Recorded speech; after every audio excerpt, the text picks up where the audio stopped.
Inquilinos, como del abogado Humberto Millán, que ha traído una propuesta de reforma de la ley de arrendamiento. Pero antes de seguir entrando en este debate de ideas, vamos a leer algunas de las preguntas que tiene nuestra audiencia usando la etiqueta argumentos arrendamientos. Vamos a iniciar de inmediato con Javier Cáceres, lo leemos acá.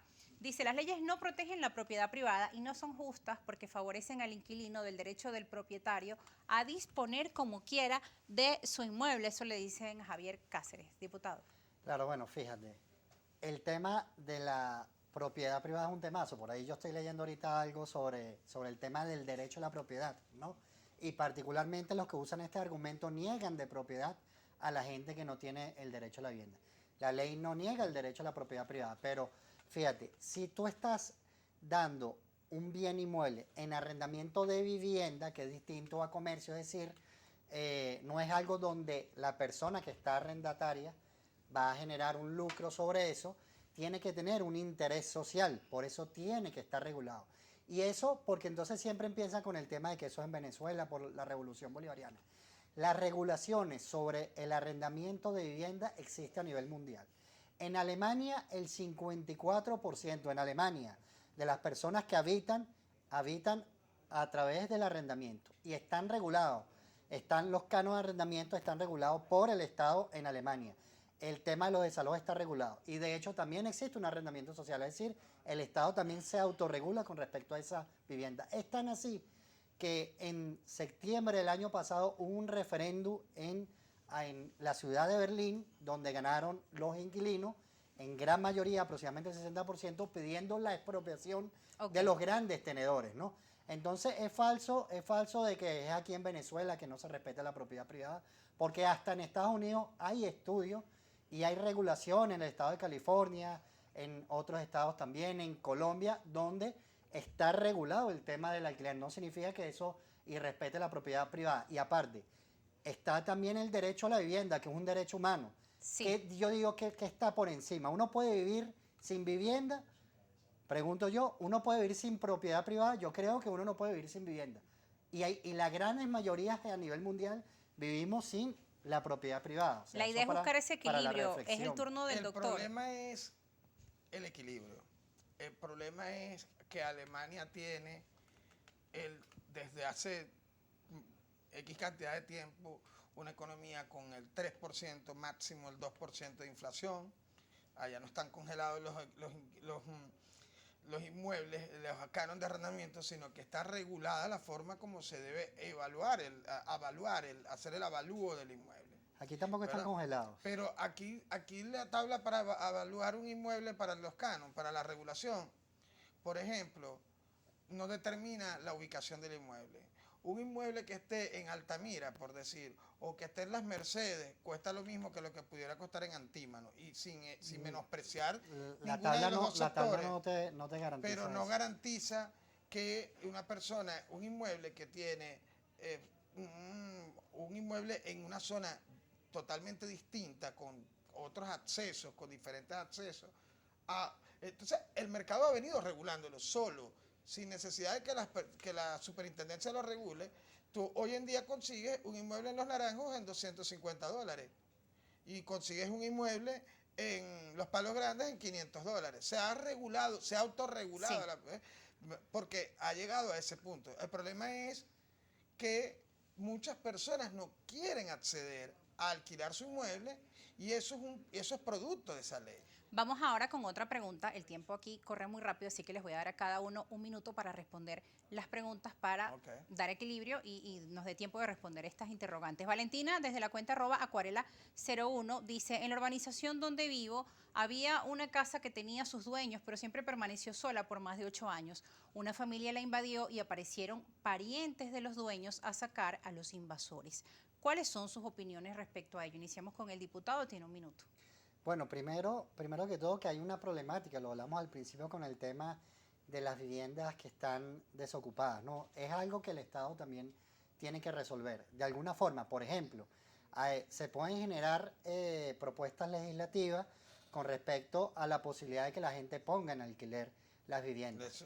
En otros países, por ejemplo, hay una fuerte política de tributos para para las viviendas que están Para la- vacías, no, para que no estén vacías. Eso es algo que pudiéramos tener en estudio, ¿no? Lo otro que también nosotros hemos planteado en la Asamblea Nacional es buscar una protección con respecto al tema del hogar, de una persona, una familia que tenga una vivienda vacía, bueno, ¿cómo lograr proteger, no? Ya existen los mecanismos, bueno, para tratar de solventar esas situaciones como ¿Cómo se se llama esa presenta usuaria? lo que decía la Ahora compañera. es el turno de ¿Cómo se usted, llamaba la doctor. usuaria? Valentina, Acuarela 01. Bueno, la señora Valentina tiene que tener claro que toda persona que se le invade un inmueble tiene derecho al procedimiento de la querella interdictal. La querella interdictal es un procedimiento que está establecido en el Código de Procedimiento Civil, en este código, y que le permite al querellante intentar un procedimiento para recuperar dentro del primer año de la desposesión del inmueble, de la perturbación del inmueble, para recuperar el inmueble. A través, me imagino que lo hizo esa persona, de algún familiar a la que le dio poder, un poder autenticado para que ejerciera su derecho de propiedad. Sí, Eso- siguen las preguntas acá por parte de nuestra audiencia. También estamos viendo acá el chat en vivo por YouTube y seguimos con la red social Twitter. Vamos a ver el siguiente de José Gutiérrez. ¿Cómo puedo hacer si ya fui achacado por una adjudicación que data desde el 2007 y en Chacao, en el ministerio, fui víctima de abuso de poder y el ministro Villarroel el 1 de mayo? Nada de respuesta. Es urgente, por favor.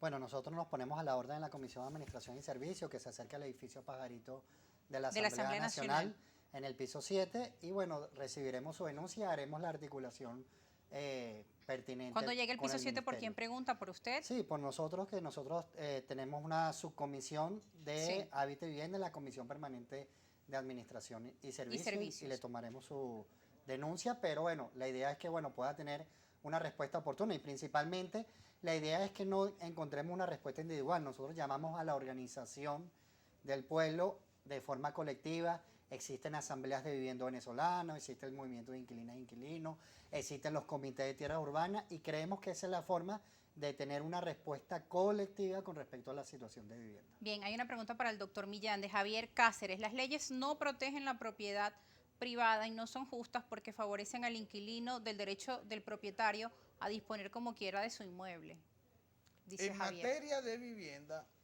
ese es vamos a decir, qué es lo que la gente piensa sobre esto. Pues. Por este tipo de pensamientos es que la gente no pone sus inmuebles de vivienda en alquiler porque piensan que van a perder todos sus derechos sobre el inmueble. Ahora bien, con respecto a la ley de arrendamiento de uso comercial es totalmente distinto. Realmente en arrendamiento comercial sí existe un procedimiento más equitativo, más acorde a las circunstancias, pero y podemos poner el procedimiento que está en la ley, en la lámina, que ahí hablaba del procedimiento también en materia de locales comerciales. Mire, si no se le da apertura, estamos viviendo en este momento una política de estado de apertura. Un banco, por ejemplo, con la ley contra los desalojos arbitrarios, un banco da una hipoteca, da un crédito, ¿verdad? Por la ley del deudor hipotecario, por poner un ejemplo, para que una persona adquiera una vivienda. Si esa persona deja de pagar por X cantidad de circunstancias, deja de pagar la hipoteca, el banco no tiene forma de recuperar a través de un procedimiento expedito y ejecutar la hipoteca. ¿Eso qué va a convertir? ¿Cómo se produce, cómo se incentiva el crédito inmobiliario para esa persona que sí quiere pagar, que sí quiere adquirir un inmueble y cumplir con honrar sus Bien, pagos? cumplimos el tiempo, disculpe. Okay. Hay más preguntas de nuestra audiencia y vamos a tratar de ir cronometrando para que podamos ir respondiendo. El doctor Alejandro Galué dice, Rigel Sergen, el decreto número 8190 de fecha 5 de mayo de 2011 de propiedad, y lo que estábamos comentando, impide el arrendamiento de viviendas por el temor de los potenciales arrendadores a recuperarlas. ¿Qué está haciendo la Asamblea Nacional en la comisión que usted preside respecto a este hecho? Mira, no hay una ley más constitucional que esa. O sea, el artículo 82 garantiza el derecho a la vivienda de todas y todos, en especial a las familias más vulnerables. Hay que cumplir la Constitución en su artículo 82, ¿no?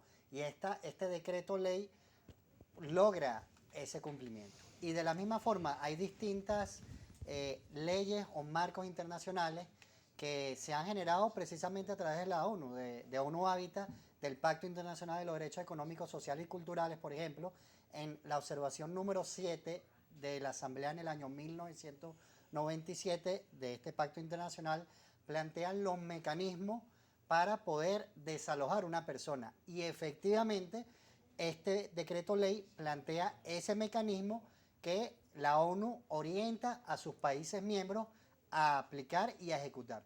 Yo no voy a decir que es el único país, pero pudiéramos ser uno de los únicos países del mundo que están al día con lo que plantea este pacto internacional. Se nos acabó el tiempo, vamos a ir a una pausa, al regreso vamos a escucharlo al doctor Millán, así como las disposiciones finales que usted trajo de la reforma de la propuesta de ley y las preguntas que ustedes tienen allí pendientes, nos siguen llegando muchas, trataremos en la medida de lo posible de responder la mayor cantidad de ellas. Agradecemos su participación. Ya